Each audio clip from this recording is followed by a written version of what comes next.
What if water remembered every prayer you whispered into it? Now, ma'am, what are we doing? Now, what if water, once again, can remember every prayer you whispered into it? Okay? Water is not just liquid. No, it's not. It is life.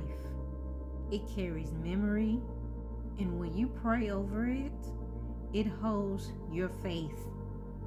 And when you step into that water, it carries and it releases. Now, this is why water restores, and this is why water heals. So step into the flow, because God is waiting to cleanse you.